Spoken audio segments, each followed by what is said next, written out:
58 1/4%. సపోజ్కి question చదివాను నేను. First question చదవండి సార్. 58 1/3%. 58 1/3%ని n నుంచి తీసేస్తే 640 వస్తుందట.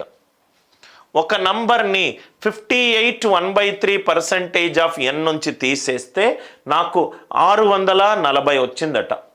అలాంటప్పుడు నాకు 131 1/4% ఆఫ్ ద నంబర్ ఎంత? 1/4% ఆఫ్ నంబర్ ఎంత? ఒకసారి ఇది చూడండి సార్. క్వశ్చన్ చూడంగానే n కనుక్కోకుండా ఆన్సర్ని ఎలిమినేట్ చేయడం ఎట్లా? 100 నుంచి 58 1/3 పోయింది అనుకోండి, మిగిలింది ఎంత? 41 సంథింగ్, అంతే కదా సార్.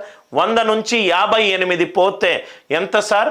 42 అంటే ఇది 41 పాయింట్ సంథింగ్. 41 ఏ మల్టిపుల్ వేస్తే 131 వస్తుంది? 41 3s are 123. 41 3s are 123. Answer 640 into 3. 640 into 3 ఎంత? 1920. ఆన్సర్ 1900 కంటే ఎక్కువ ఉండాలి. ఆన్సర్ 1900 కంటే ఎక్కువ ఉండాలి. ఆర్ యూ ఆల్ విత్ మీ? మళ్ళీ ఎక్స్ప్లెయిన్ చేస్తున్నాను. n నుంచి 100 నుంచి 58 1/3 పోతే మిగిలింది 41%. 41 3s are 123. అంటే ఇంకా ఎక్కువ ఉండాలి. ఆన్సర్ 1920 కంటే ఎక్కువ ఉండాలి. 1920 కంటే ఎక్కువ ఉండాలి.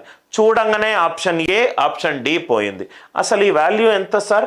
131 4s are 524 + 1 525. 525/4% of n. 525 ఏమవుతుంది? 7 into 75. అంటే ఆన్సర్ 7 తోటి భాగాహారింపబడాలి.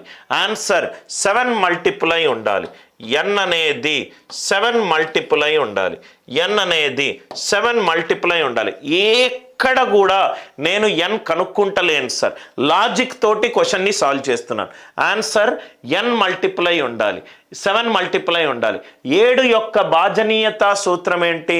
రైట్ హ్యాండ్ సైడ్ నుంచి రండి, 3 డిజిట్ల తర్వాత స్లాష్ పెట్టుకోండి.